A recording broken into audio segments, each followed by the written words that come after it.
It never stops, it never stops! It just keep going, just keep going!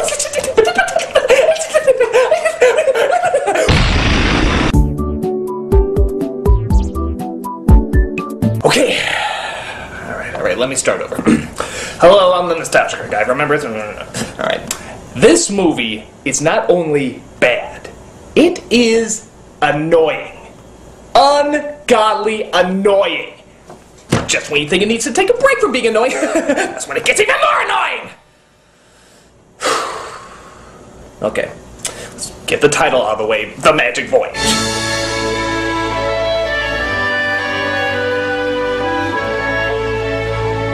Wait till you hear this. This is a children's story about Christopher Columbus as told by German filmmakers. Yeah, that's right, German filmmakers. That's the equivalent of American filmmakers making a children's film about Russian history. And look how fucking well that turned out! Shit, we can't even get our own history right! So what makes you think the Germans have a shot?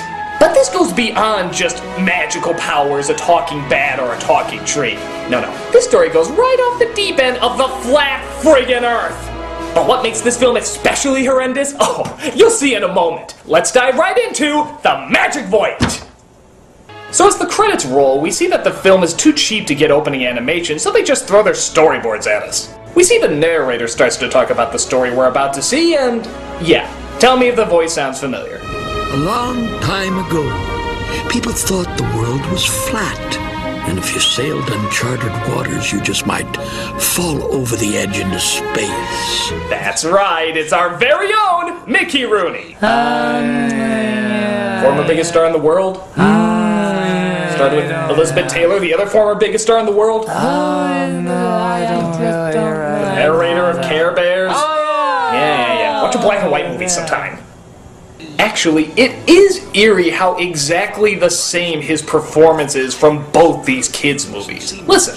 But in 1492, there appeared an Italian navigator, a man with a revolutionary idea. He thought that the world was square, and his name was the Care Bears.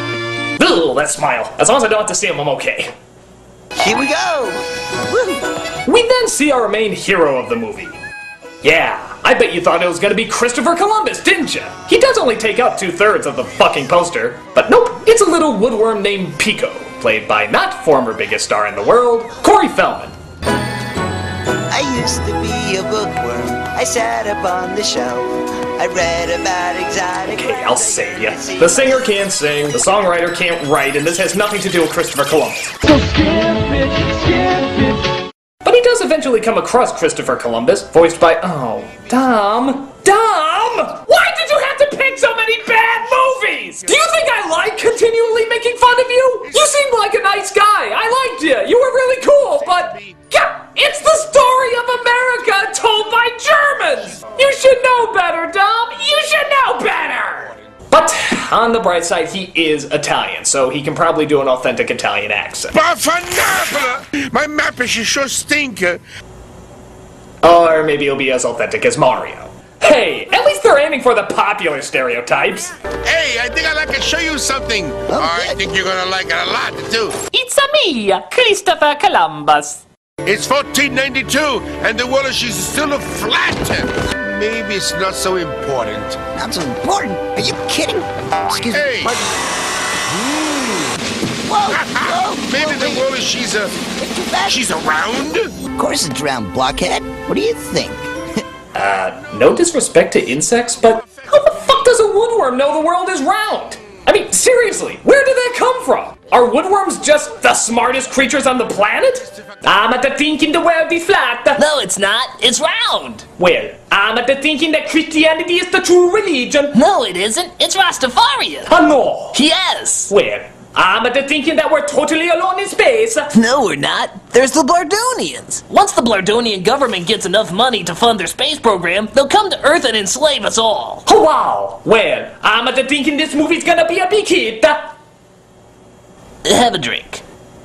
So, have you noticed the main problem with this movie? I mean, outside of the horrible characters, voice acting, story, and animation?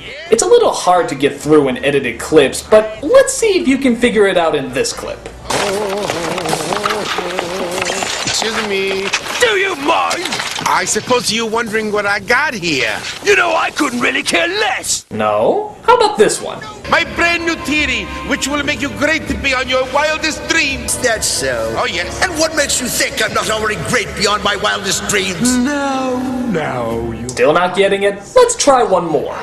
Are you going away? But you only just got here. Oh, no. Yes, I found a new route to the world. It never shuts up. There is always talking, always loud music, always something knocking in your ears. The whole movie is like this. There is never a silent moment where the film can just breathe or take a break. It is nothing but noise. What a lovely symbolic... Noise. Noise.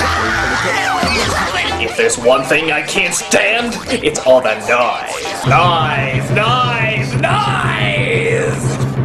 It's like it's afraid if it stops being loud and bouncy, it's going to lose the children's attention. And that's not a good thing. Children need slow moments. They need pauses. It teaches them patience and the appreciation of atmosphere. This is just waving your keys in front of their dumb little faces for an hour and a half.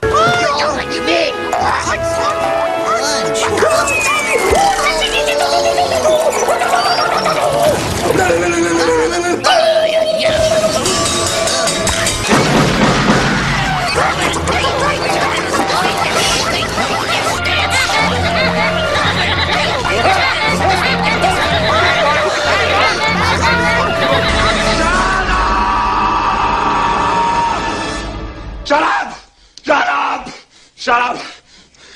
Thank you, Arnold. So, let's try to continue this review despite all the noise. Shut up! Thank you. He goes to the king and queen to tell them his idea. Oh, I'm sorry, the woodworm's idea. And they seem to be on board with it. Mostly because the queen has the hots for Columbus. Interesting interpretation. Who's this? No one, dear. Just another genius. What? You know? I don't believe you. He's much too handsome. Mwah! Oh, and apparently he's a mind reader too, because he knew exactly what she was gonna say there. What a disgusting display. But don't let it get to you, sire. By the way, you see this guy in the back here who looks like a mix between Fagin and Jafar? The shady fella always telling the king not to trust Columbus? Yeah. He never shows up again. Not once in the rest of the movie. He was, how do you say, twist of the animation. Whoa! Hey, these are pretty cool. So Pico goes into one of the other rooms and finds a firefly named Marilyn, Princess of the Moon Sprites. Again, we never see the king or queen, so we'll just assume she's a responsibility-ducking whore. I was in the land of blue twilight, where the nectar is always sweet, happy and free. And then, from a land far away, an insect army. When their evil lord saw me. At last, princess, the secret of your magic light will be mine.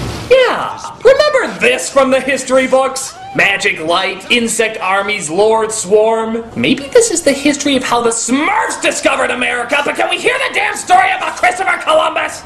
If the Swan Lord comes back. Nah, I'm not scared of nobody. You're sick. Come on. Oh. So Pico tries to get her out of the chandelier, which seems like a pretty lame prison as she could fly at any point. But some other bugs see her and try to stop her from escaping. Wait.